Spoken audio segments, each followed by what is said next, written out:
What's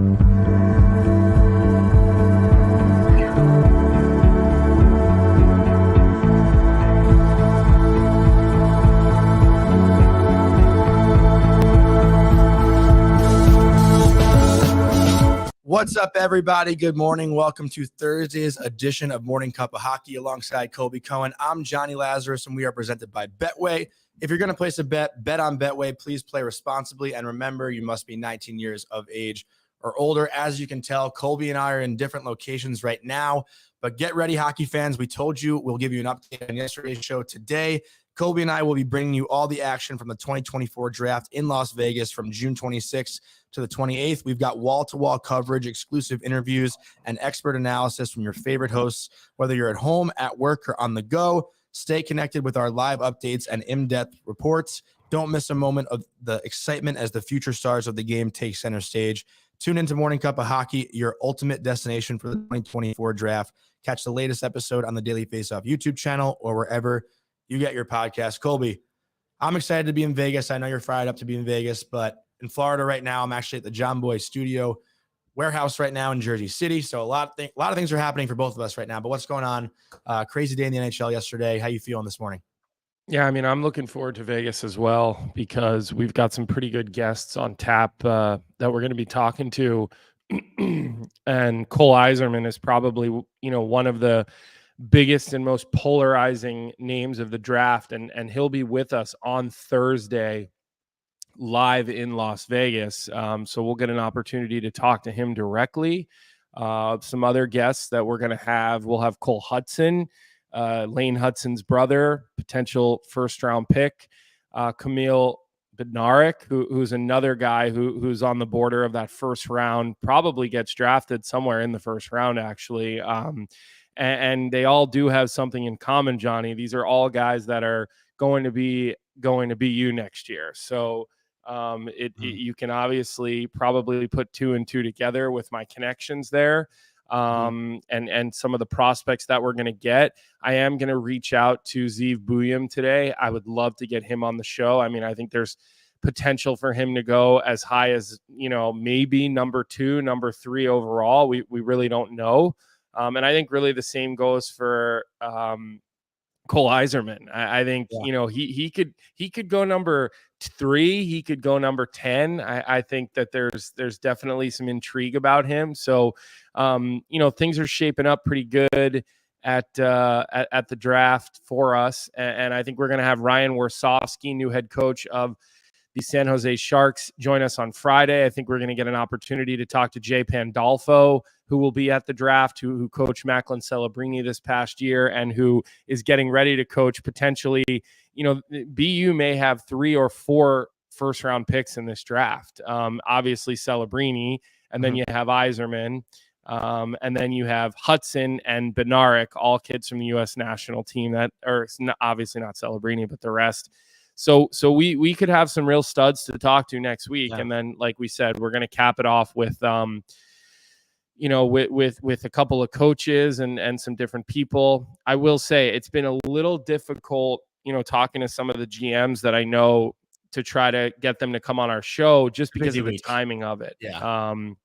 We're going to be doing our shows at 10 a.m. local time in Las Vegas, which is 1 p.m. 1 p.m. Eastern. So you can do the math for whatever time zone you're in. And what I'm finding is during that time slot, and I even remember this from my own draft experience, teams are meeting with players. There's a lot of meetings happening, especially in a situation where, there's a lot of highly rated foreign players like kids from Russia that you probably, need all the time just to, gauge where they're at. Obviously you're probably not getting as many viewings and meetings on some of these players that are playing over in the Russian league, just based on the situation globally. So, New York Marine, this is not a Theo Von shirt. This is an Aviator Nation shirt. I wore a smiley face t-shirt today because I'm not in the best mood. So I figured if my t-shirt is smiling, I don't have to smile quite as much. So we definitely have some good plans with you guys for next week. The other thing I'll throw out there, our show schedule could be a little goofy next week, depending on what happens over the next couple of Stanley Cup games. There's a chance we go Monday through Friday next week. It really depends on the NHL Stanley Cup final. There's a chance we're going to do a show Monday, take Tuesday off because we'll be traveling, and then do Wednesday, Thursday, Friday. So, these are things that are still up in the air, and we will do our best to communicate them to you on social media as we watch game 6 and then potentially if there is a game 7. Vic, I don't know if you want to, put into the chat for everybody to see, what the sort of levers are to whether we're going to do Monday through Friday next week, or whether we're going to have Tuesday down, or, whether we're going to have Monday down, depending on results. Colby. Well, he knows this. He already knows, Johnny, because him and I discussed all this stuff yesterday. Yes, we did not include you in those conversations because you're a small child. We just like to give you the news. We don't necessarily give you at all. Yeah. Ask for your advice or your opinion. We just give you the news. So that's a lot of information. I have a question for you, and I need advice from the chat too. So one of my best friends who has lived in New York now for the last 3 years is moving to Florida next week. He scheduled a going away dinner Friday night at 8 p.m. Do I not go? Because I got to watch the game. What do I do? It's a big dinner, like 8 of us, good friends of mine, literally moving next week, but it's at puck drop when it happens. Well, look, I think as long as you're committed to making sure you watch the replay of the game the next morning, I think it's okay to be a human being and stay off social media and be disciplined the next day and watch the game. I mean, I know you're going to already know the result. There's no way around that because of social media. But what I would say is that make sure you just watch it so you know what you're talking about when we do have our next show, because the cup could be handed out. It could be, right? I mean, we don't know, but it could be. So yeah, I have to make that decision, but I'm probably just going to go to dinner and maybe have the game on my phone, like on my lap or something. There's no way I'm not going to be able to watch or tune into what's happening as it's happening. I'll rewatch it the next day, but I got to. You just don't want to be in a situation where you only watch the highlights and then you try to come on the show and get into it with me about parts of the game, because I'll pick you right through that. So a lot of information I know we're throwing at you early in the morning here. Again, Johnny's social media, albeit very active, he will probably be the one leading the charge on communicating with you all on social media as to what we have going here. So look, let's get into the news, Johnny, because yesterday was a day where I don't think a lot of people were expecting the news to happen. I think the NHL very much frowns upon a lot of these moves happening during the Stanley Cup Finals. But the reality is it's June 20th. If you don't want news, during the Stanley Cup playoffs, or end it 3 weeks ago. It's just, there's absolutely no reason that we haven't played Game 6 and it's June 20th. It's ridiculous. So you're on the side that there shouldn't be any trades happening right now while the finals going. Oh, no, I have no issue with the trades happening. I have no issue. I hate that this is happening. I have no issue with it. What are GMs supposed to do with the way people leak and the way people talk? Are you just supposed to not do business right now? I mean, you're a couple days away from the buyout window opening where you have a small period of time. You're getting your draft boards together. 30 teams aren't playing right now or in off-season mode, and it's June 20th. People are together. Teams are starting to get their sort of war rooms ready in Las Vegas for meetings and things like that. I know a lot of GMs were just in Florida meeting with top prospects. So, what else are you expected to do if you're a general manager but sit on your hands? Like, the NHL needs to move their clock up a few weeks. Going head to head with the NBA Finals is a mistake. It's a huge mistake. Especially, and I know the games are on alternate days, but they're getting handcuffed with times and days. And again, the NHL needs to move their season up a couple of weeks. Okay. There's no reason why the regular season needs to start, in October. Why not have it start the last week of September? Let guys come in earlier in September by a week or two and get guys out the door. Games now too. It's a lot of and get teams out the door. There shouldn't be hockey past June 10th. June 10th should be the drop dead date for Game 7 of the Stanley Cup playoffs, and then let the NHL sit on its own, then let the NBA sit on its own. It would be better for everyone. I really think so. Vic and I were joking too, like the Oilers and the Panthers aren't going to make trades right now. Like imagine Connor Brown gets dealt before Game 6 because he's playing so well. A team wants to get him right now. Like that'd be pretty funny if those two teams were making trades, but that's not how it works, not how it happens. I personally would rather all these trades and everything happening, outside the Stanley Cup final happen outside the Stanley Cup final. I'd rather focus solely on this one thing, these games coming up. Like that's just my own perspective, and let the offseason be the offseason. But I know everyone disagrees. People love nudes. Yeah. People love news. People love trades. People love nudes too. Let's be honest. That was a slip up for sure. All right. So do us a favor. Do us a favor here, Johnny. Let's get into Out West worst team of the week. And then let's start with this PLD situation, because I have a lot of thoughts on this and they range really all over the place. Yeah. So you guys know how much Colby and I love Out West. We don't have our shirts on today. I had mine on yesterday. We wear it throughout the entire week, but ladies and gentlemen, now that we're settled into summer, let's dive a bit deeper into Out West. The founders, born and raised in Sioux Falls, South Dakota, the USHL team that cut me 2 years in a row, saw high-end brands flooding the market. The problem, those brands often aim to connect with those chasing the exclusivity of prep culture. Out West was created with a new customer in mind. We make our clothes for those who feel that a premium brand hasn't connected with them yet. When you buy Out West, you're not just getting some of the finest threads in the game at a great price point. You're embracing what our company stands for. What started as a few boxes in a basement is growing more and more every day, hoping to one day become a company with national recognition in the market. Everything we have accomplished thus far is all thanks to you, our customers. We can't wait to keep making great clothes for y'all. So if you haven't checked us out yet, head over to www.outwestgolf.com to get 15% off of your first order with code Cuppa. That's CUPPA, and discover why every game needs an outlaw. We say it all the time. Colby and I wear our Out West shit literally all week. I just don't have it today. I'm playing in a floorball tournament. Gotta, rep the NHL and have a little like dry fit action going. But we love our Out West stuff. Just no polos out there on the floorball court today. But our Out West worst team of the week, none other than the Los Angeles Kings. And Colby, I'm going to let you explain why. So obviously everybody saw the news yesterday with this Pierre-Luc Dubois trade. And again, I think there's a number of different ways you can approach this trade. And honestly, like I want to start with Rob Blake.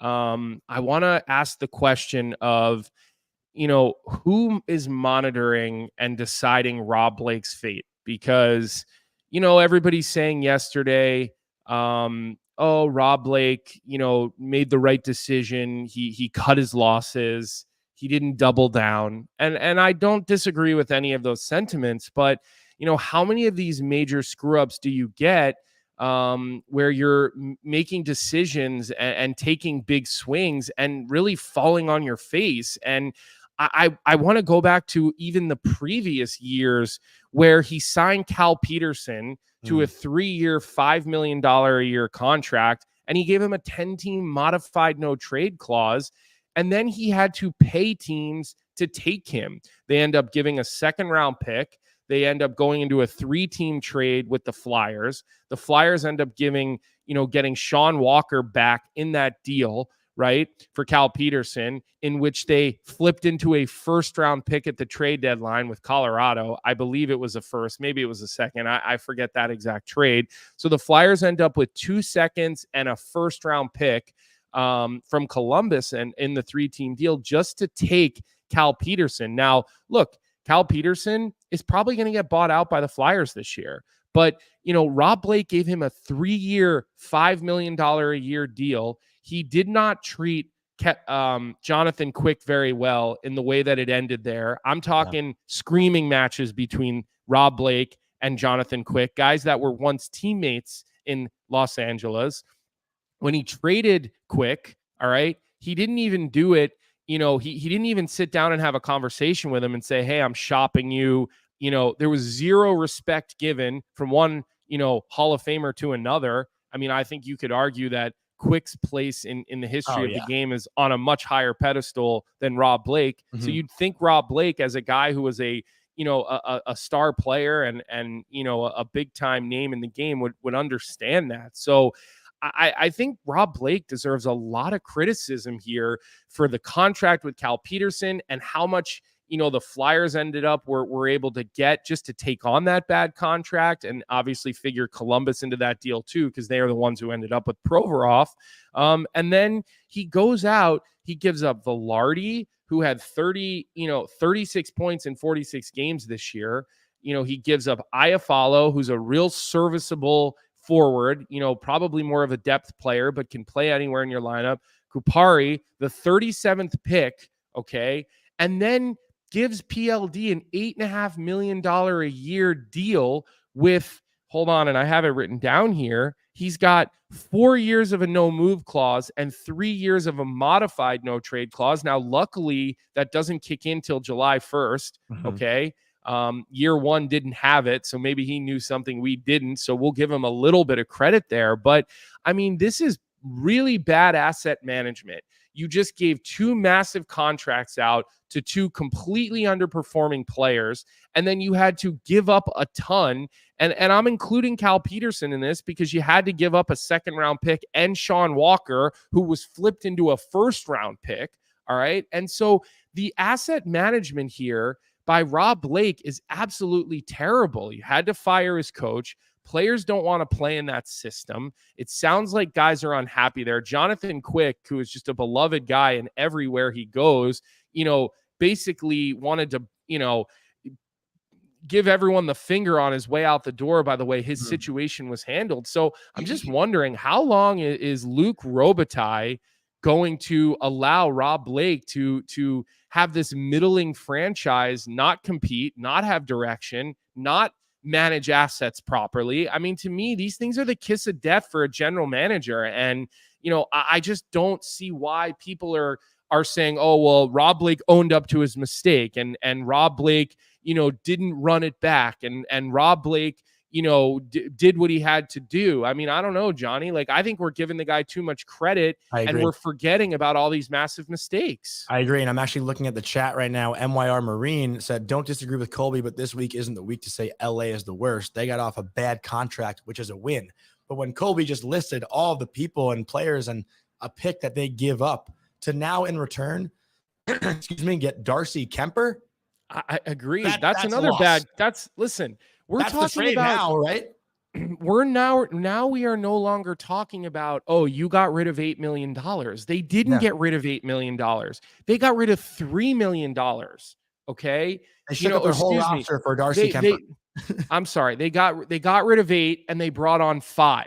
Okay. So you only freed up $3 million of Dubois' $8 million a year deal, right? A buyout would have a pre-July, before he turned 26, his buyout would have been even friendlier than that. Now it would have gone on forever, but it wouldn't have been, that net delta, right? So you bring on 3 years of Darcy Kemper, who also has no trade protection, although it's modified. He makes $5.25 million a year, and you still don't have a starting goaltender. Okay. And you still have a guy who was an under 500 goaltender last year who lost his job to Lindgren. So, I look at this on the other side, right? And I got to tell you, everyone's like, oh, Brian McClellan and the Capitals, they bought cap friendly because they were about to make take on the worst contract in hockey. Yeah. Look, let's just talk about this for 1 second. I didn't even see those comments. That's hilarious.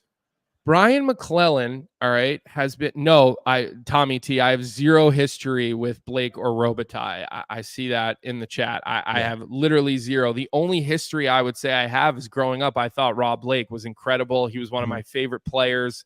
When I started playing defense when I was like 13 or 14 years old, I always wanted to play like Rob Blake and be like Rob Blake. So no, those guys were guys I watched growing up that I thought were Hall of Fame fun players. They were on teams that I liked watching. So no, there's no history there, Tommy T, if you're thinking that maybe there's some sort of personal twinge into this thing, but I'm just saying what I see. So let's go to the other side of this trade now.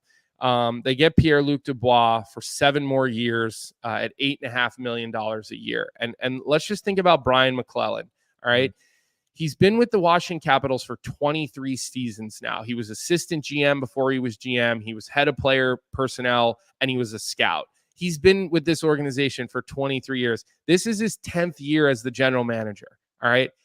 He's been with this team. He's had his Stanley Cup. How much longer is Brian McClellan going to be general manager of the Washington Capitals? I'd say it's probably till Ovi's career is over. Okay, so we're talking Maybe a couple more years I at think the everything most. going on with Washington right now is just to ride out Ovi's career. Okay. And restart after that. I mean, listen, I don't have any information on it. That's just my that's my opinion. point. Yeah. And that's my point here. My point is that, Brian McClellan is not going to have to deal with the fallout of Pierre-Luc Dubois' contract. He is not thinking about how bad this could be.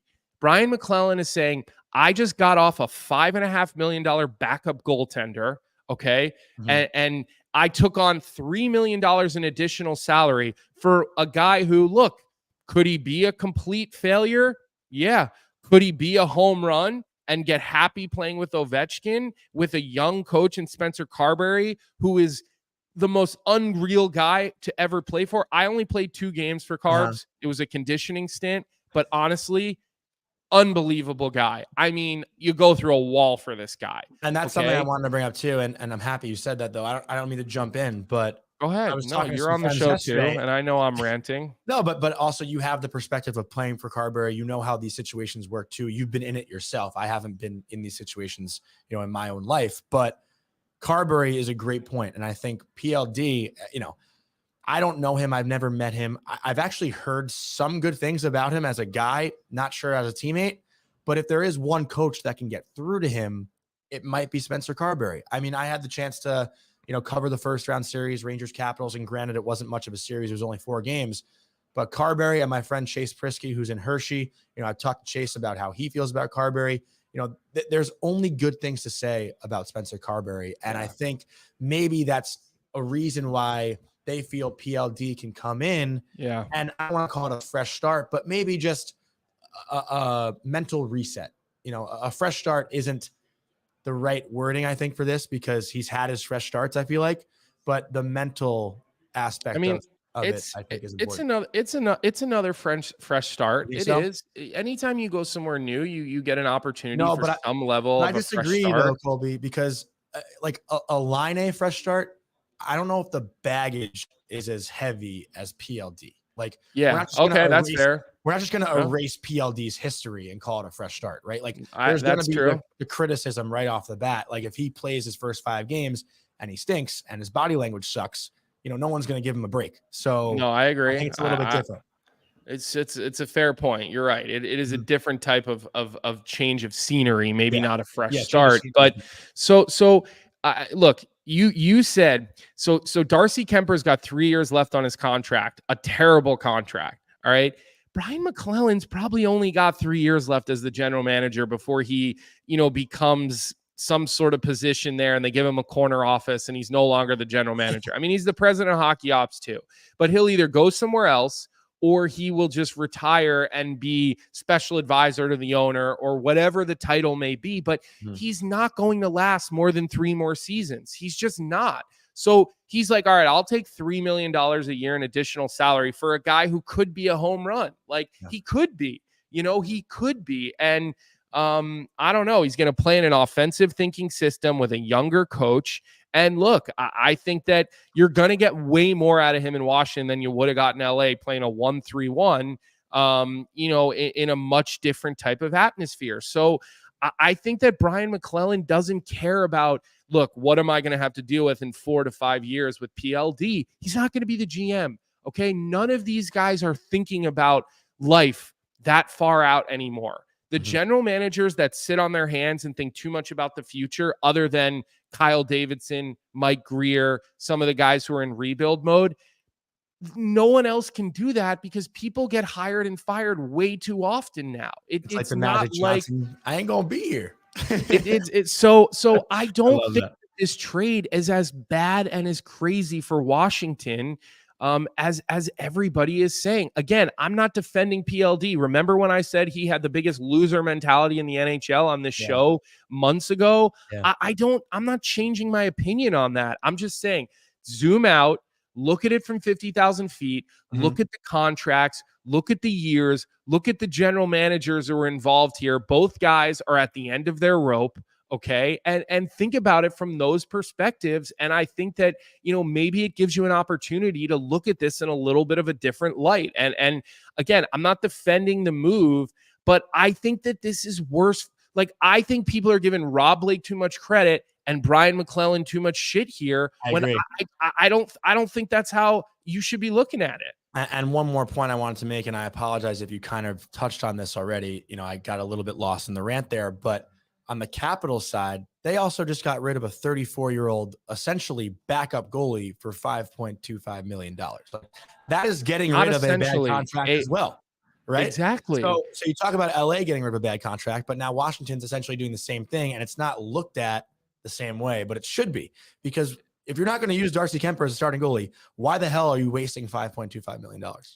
And he's got 3 years left. It's not a 1-year deal. And neither of these general managers have more than 3 years left unless these moves work. The more I think about it, I think it's a pretty fair trade, actually. if this move works for McClellan, maybe it extends, because you know what? They get great hockey out of PLD. Ovi gets his record, and then they can start, bringing guys in and around him. And if it works for LA and they get a starting goalie, well, then Rob Blake extends his career as the general manager, because once the next coach in LA gets fired, Rob Blake's got to go too. How many coaches do you get? So I think that, you've got to like take a little bit of the emotion out of this and the hatred that everybody has for PLD, and be a little more practical in looking at numbers and looking at what actually has been taking on, and look at the fact that the gentleman involved in this trade will never be there to see the end of it. So, that's kind of what I have to say about it, Johnny. I think that the biggest winner here is the Winnipeg Jets. And I know we have some of our Winnipeg Jets faithful here with us in the show every day. You ended up with Velarde, Iafallo, a second, Kupari. I mean, you won this trade. You won this trade, top to bottom. So, look, that's something we're going to be revisiting during the season. We'll wait to see what happens with TJ Oshie. I've heard rumors that he is going to retire, although he's owed a nice chunk of money for one more year. He's made a lot, but he's also still owed a nice chunk. So, I think he's still trying to figure out what he's going to do. But, look, we'll see. And I think trades are going to continue to move here. And the last thing I do want to say is, we all know their number one goaltending target was Ullmark, and Ullmark wouldn't waive to go there. Yeah. He wouldn't waive to go live in Manhattan Beach and play in the most goalie-friendly system in the NHL. And so he ain't going to waive this summer either. And that was their guy. Markstrom moved yesterday as well. So now all of a sudden these goalie opportunities for Rob Blake and what he has going on, they were getting fewer and far between. So that's really all I have on this worst team of the week by out West, Johnny, and the LA Kings in this whole situation. But I do feel like I when this trade happened, I started, I sat in front of the computer for a little bit with a pen. I started looking things up, and I kind of started to formulate my opinion and really tried to have an opinion, but be able to support it. So you can't just sit there and say, oh, this is personal, or you're just ranting. Yeah. I was literally sitting at lunch yesterday and all these things went down. Goodrow, Markstrom, and PLD. I was like, what the hell? Like I leave my computer for an hour and all this shit happens. But I also do want to just address Jeremiah in the chat and say, love you too. He said, love you guys. The last few days have been extremely difficult for me. So it's nice to hear your devices again. We love all you guys in the chat. You guys are what makes this show so fun and so different and so unique. So just wanted to address the chat because we haven't really gotten to you guys yet so far in today's show. But do you want to move on to Markstrom and the trade for the Devils? Because this is one that everyone saw coming, right? This is no secret. It was expected. The New Jersey Devils get Jacob Markstrom. In return, they send over to Calgary a 2025 first-round pick and defenseman Kevin Ball. The Flames are also retaining 30% on Markstrom, knocking him down to $4 million AAV. Calgary avoids, July 1st. I don't know what SB stands for in Frank's tweet, though. You might have to help me there, Colby. Signing bonus. Signing bonus. Okay. Thank you, Frank Saravelli. Obviously doing great work as always. Your thoughts on this trade? I think the Devils are the winner here, but I do want to say, I think Kevin Ball, we talk about building out a blue line. He's the prototypical guy that you would want right now. I think if you're looking at a team like Vegas and Florida and trying to model, their way of winning and building out big, strong defensemen. He's a 6'6", 23-year-old that played, second pair pretty much all year long. He could fight. He throws the body. He blocks shots. He does a little bit of everything. But I think it was obvious the Devils, the one thing they were missing, they have a strong blue line when healthy, but their goaltending was the biggest issue this year. Yeah, I think now you have a tandem. You've got Markstrom and you've got Jake Allen. You're spending only $6 million on those two. I think that's pretty good. I'm always someone who thinks you need to invest in that position, but if you're not going to heavily invest in that position, I think this is a really, really good 1A, 1B tandem. You've got Markstrom you might look at to play 50 games. You've got Allen you're probably looking at to play 30 games. And then you hope Markstrom is your guy in the playoffs. But I think this puts the New Jersey Devils right back in the playoff mix. I think it puts them right back in the Metro mix. I mean, you're obviously not, you still have to go through Igor Shesterkin to be the best in your division. But, when you look at the young talent, you look at Dougie Hamilton coming back, you look at the blue line with some of those guys a year older and a year more mature. With the potential addition of Seamus Casey as well this year. I mean, he could very well make the team out of camp. So I think the Devils did a nice job on this trade. I think Fitzgerald had to go out and get a goaltender, and he didn't have to give up crazy prices. But, let's not lie to ourselves. Jacob Markstrom hasn't had back-to-back seasons where he was above a 910 in a while. It's been 4 or 5 years since he was in where was he before he was in Calgary? He was in Vancouver. Right? So that was the last time he had back-to-back seasons of a 910 plus save percentage. So it's not like they went out and they got a star, Johnny. I mean, Markstrom is not in that category of elite goaltenders that we've talked about on the show. He's in the next group, but he is nowhere near in that category when we're talking about Shesterkin and we're talking about Vasilevsky and Swayman and Demko and Hellebuck. I mean, he is not in that category. Now, he might be in the next grouping, but so they didn't give up, an elite package because they didn't receive an elite goaltender. So again, I thought that the Devils did better on this trade, but again, I also don't think the Devils went out and got a superstar goaltender. I don't think that's what Jacob Markstrom is, and then he's proven to be inconsistent. But I do think the biggest win for the Devils is that they got a goalie and didn't give up the 10th pick this year. I think that was something that was talked about a lot, right? Good asset management. I think this was very, very good asset management, the way they did this deal to plug a hole that they need for a window, which they believe is really opening or open, or they're moving into their window now.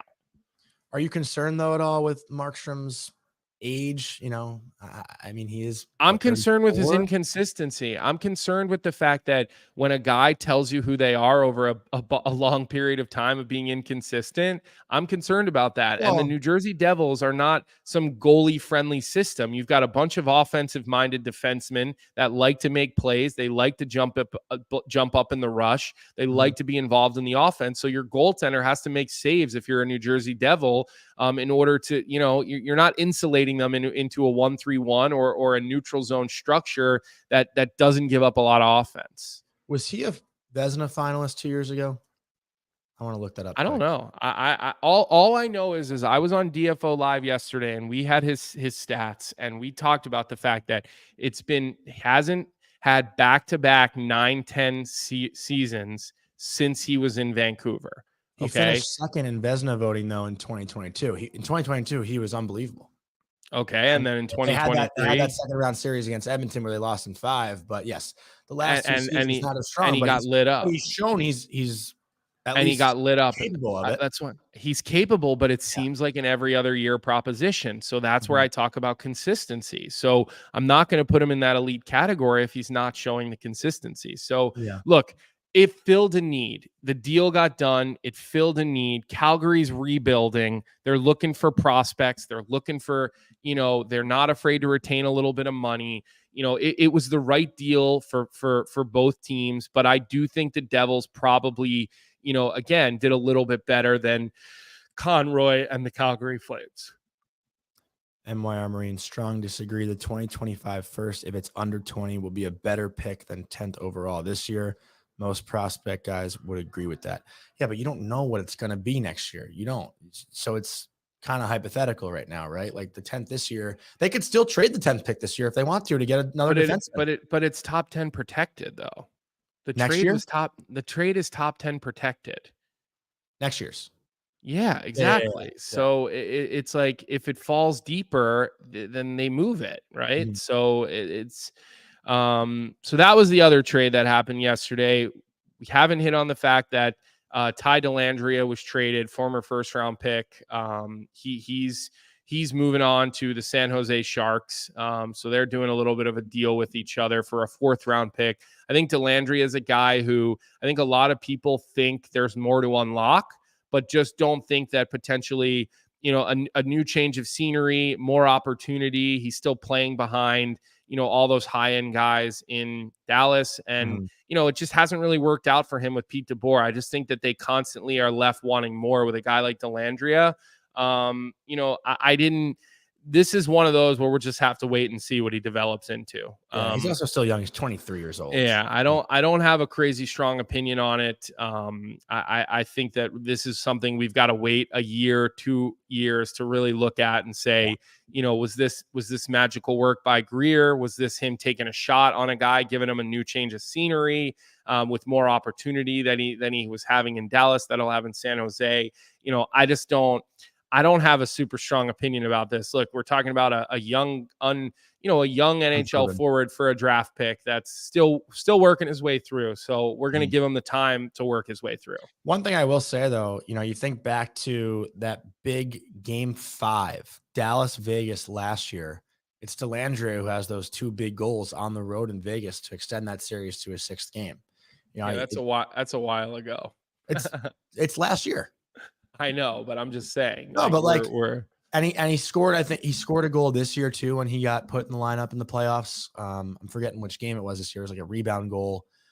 It might have been the Edmonton series, but I'm not going to say like he's a playoff performer. But listen, they're watching him on a day-to-day basis, and they're feeling comfortable enough to give up a top 10, 20 draft pick for a 4th round pick. So they're not seeing what they like, and they're moving on from the guy. And there's not that much else to say about it, Johnny. There really isn't. So the other one yesterday, which again was reported by Molly Walker, and Larry Brooks, as unhinged as he may be. I mean, when I see him tweeting about let's send Dubois to play in Washington with Putin's guy, obviously referring to Alexander Ovechkin. I mean, Larry Brooks, it's hard. It's hard to see what a unhinged individual that guy has been. A once, guy who's so well respected as a writer. To see him tweeting stuff like that about Ovechkin is just, it's embarrassing. There's a little derangement syndrome going on there with that, but we'll leave that alone. But look, I think I had some comments on our show yesterday that I said, if this whole Goodrow thing happened, could there potentially be a grievance filed because it was a workaround? And it's really not a workaround. I talked to a couple agents, Johnny. Difference between no trade and no move. Right? The reality is he had a no trade clause. He didn't have a no move clause. All right. And people are like, oh, his agent should have done a better job negotiating that. Well, look, give Drury credit or Gort. Who was it? Drury who signed him to that deal, Johnny, or was it Gorton? Okay. So, Drury, every guy want to give him that year is gone. Didn't want to give him the no move clause, gave him the no trade clause, gave himself an out. There's nothing wrong with putting a player on waivers, because they could say, look, we put him on waivers to buy him out. It sounded like he said no to a trade to San Jose. Why, if you're Goodrow, why at the end of your, this part of your career would you want to go to a rebuild, but you have no choice? Mike Grier brings in a Stanley Cup winner and brings in a guy who has a lot of character, and they've got a lot of money to spend, and they don't want to go out and give anybody an 8-year, $12 million a year deal right now. You put a little toughness around Celebrini and Will Smith, and I think it makes sense for San Jose, and I think it's a grand slam for the Rangers. I mean, they just got off of a terrible contract. Let's just say this too. Mike Grier's job before he was the general manager of the San Jose Sharks, do you know what his job was, Johnny? He was assistant Chris Drury in New York, yes. Special advisor, assistant, senior advisor, whatever the title you want to give him to Chris Drury, all right? Teammates at BU, good friends for a very long time. And so it's not as if these guys aren't playing golf in the summer. They're not talking. They're not just friends anyway, right? And so I think there was a little bit of, hey, we have a need. You have a need. We may help you out a little on this one. But also, if you're Mike Grier, like, you didn't have to give up anything to get him. And if you wanted him and you were willing to give something up, maybe it's a 7th round pick, maybe it's future considerations, whatever. I don't think there's any harm in this deal for the San Jose Sharks. It's like what Kyle Davidson did. He brought in Nick Foligno and he overpaid him. He brought in Corey Perry and he overpaid him, right? I know the Corey Perry thing didn't necessarily work out, but again, we've seen these types of things happen, Johnny. But I want to speak on this from a actual Ranger fan perspective, which you give me shit, but I think I do a good job at taking the hat on or putting the hat on, taking the hat off. But this one, I'm going to go full fan mode. You do, unless we're talking about Lafreniere. Otherwise, you lose all credibility and sense of honestly, I'm turning out to look really smart about that because he played fucking incredible since we had that whole debate. Let's be honest. He did play great in the playoffs, so we'll see. We'll talk about him plenty next year. But with Goodrow, it's a lot of recency bias right now for the fans that are upset, and I get why they're upset. But all year long, everything that I read and saw from Ranger fans was, please buy out Barclay Goodrow. Get rid of him. Lose him. Do whatever you can to get rid of him. That's what fans said. Fans, even more than Trouba, fans hated Goodrow because he had 4 goals in the regular season. But then come playoff time, and here's why fans are pissed now. You talk about guys who don't perform in the playoffs, like how Panarin disappointed in the conference final, how Mika had a disappointing playoff. All these guys who didn't necessarily step up, yet it's the guy like Barclay Goodrow, the depth player, the guy who does a little bit of everything, who scores 6 fucking goals in the playoffs, more than he had in the regular season. And you're putting the one guy who, in quotes, air quotes, the one guy who steps up in the playoffs on waivers. And that's why I think fans are pissed, just because of what was literally put in front of us for the last, 2 months. I mean, Goodrow has an overtime goal, a shorthanded goal, and a big win against Florida. We're sitting here talking a couple weeks ago, this guy is unbelievable in the playoffs, right? That's the narrative around him, is that it's the guys who get you there and the guys who get you through. And Barclay Goodrow is a guy who gets you through. And now all of a sudden, in somewhat of a disrespectful fashion, he's put on waivers. I think that's just the fan perspective is all I'm saying. But you have to be able to replace what Goodrow gives you for less money. You've got to find versions of him that are bigger, that are more physical, okay, and that are faster. If is dropped in October, fans will be happy about this. It's just because of the playoff that Goodrow had. It's a bad taste. You have to find bigger and faster versions of Barclay Goodrow for less than $3.6 million. You just do, okay? Mm-hmm. And maybe it's Rempe. And I don't think Rempe has the finishing touch. You're not seriously saying that. Listen, maybe he plays 40 games this year, and all of a sudden you're like, all right, this guy can actually play on our 4th line in the playoffs, right? In a series where the game gets fast. Mm-hmm. Again, I don't know, but you've got to fill your 4th line with $1.5 million guys who can do that. Maybe $2.5 million. It's the same thing with Connor Brown in Edmonton. He makes too much money for what he does. The fans kill him all year. And yeah, he's had a great playoff. Mm-hmm. But again, people will be ready to walk him off the plank in Edmonton if they don't win the cup. And whatever happens, even if they do, they'll still be ready to walk him off the plank for next season because they'll need the cap space. It's too much money. Again, we always talk about, what is your production level and what value do you have against your number? Okay, you can't expect the same value out of a $1 million player as out of a 10. You hold the $10 million player to a way higher standard. You need more from him. So I know I'm stating the obvious, but I'm just saying in Goodrow's situation, too much money, not enough production. Yes, there's recency bias. It's a great move by Drury. It worked out. The guy is ruthless. We know he's ruthless. And you have from to. the player's perspective, Colby, are the optics of it as bad as fans may think? Like, I thought optically it's a bad look, obviously, to put a veteran guy on waivers like that to a team that he, from what has been reported, doesn't want to go to. Optics mean nothing. This is a business. It's a business. It literally means nothing. It's they put Nick Bonino on waivers. How many Stanley Cups does he have? They were going to send Bonino down to the minors this year. He's got multiple Stanley Cups. Yeah, but again, he's a veteran. He's a veteran of a lot of games. Now, who had 6 goals in 16 games. Okay, but again, I'm just saying, there's nothing about putting a veteran on waivers. It is what it is. If you don't think he can help your team, you got to make the moves.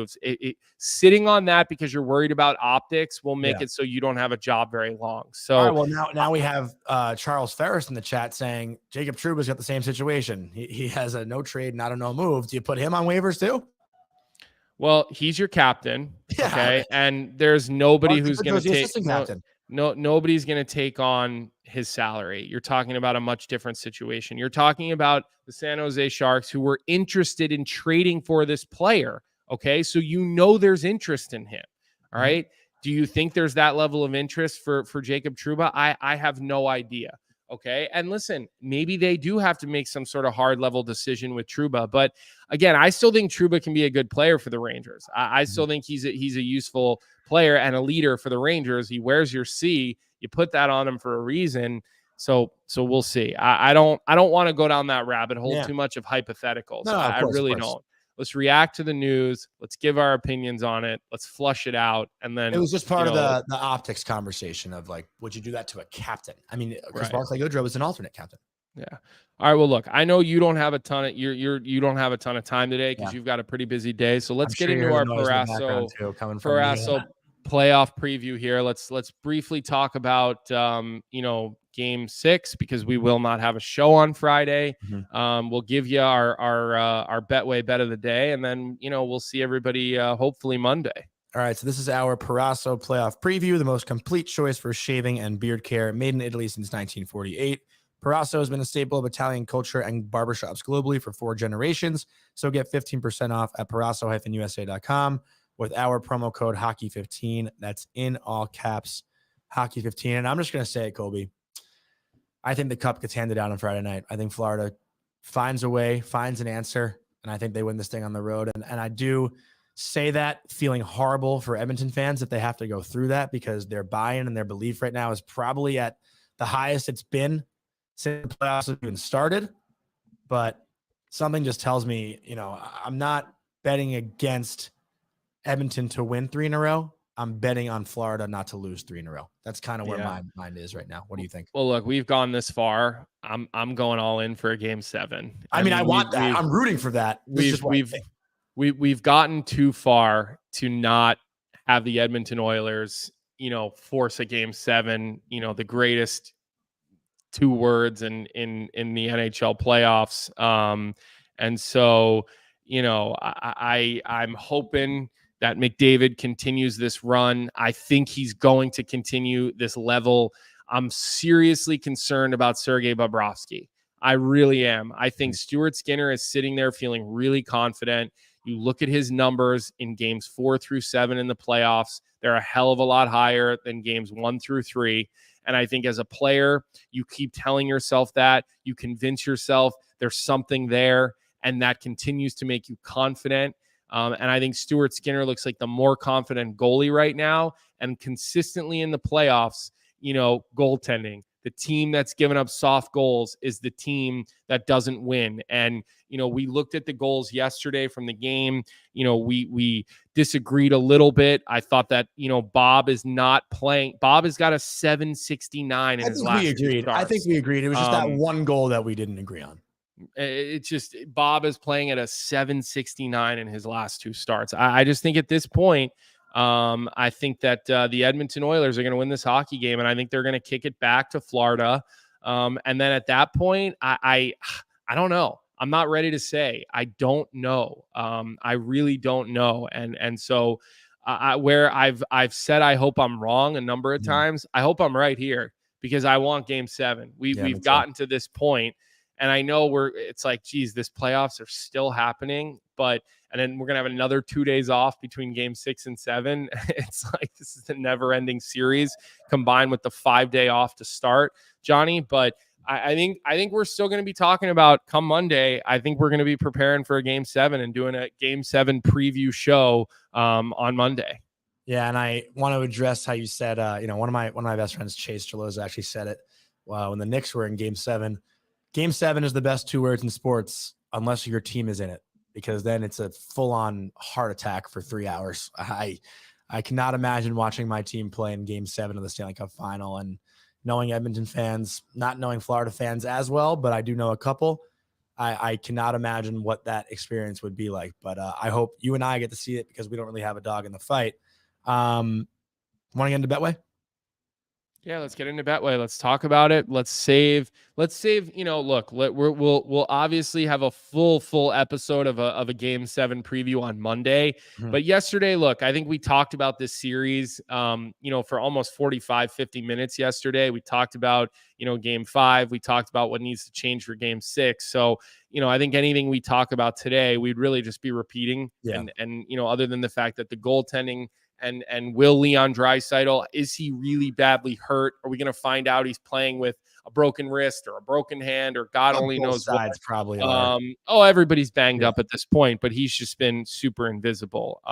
So let's get into our Betway. Let's look at who we think is going to score a goal with Betway. Still offering a great free $200 first bet. Scan the QR code on your screen, create a new account, and make that first bet as much or as little as you want. You'll get reimbursed up to $200 on your first bet only. So maybe you save it, you go all in for Game 6. Maybe it's a Game 6 with a futures parlay. We've talked a lot about different areas you could have hedged, different value you could have found. The Connor McDavid, I hope people made those Conn Smythe bets on Connor McDavid a week ago. I really do, because you are about potentially to cash in big time. But we're going to go a little simpler for Game 6, okay? We're going to go Connor McDavid anytime goal, because you're talking about another elimination game. You're talking about a player who is looking Gretzky level confident out on the ice, just a different player than everybody else. He seems to have really found Bob's number. It seems like every time he's on the ice, he's creating. And I think it's a safe bet that he's going to get an anytime goal at plus 115.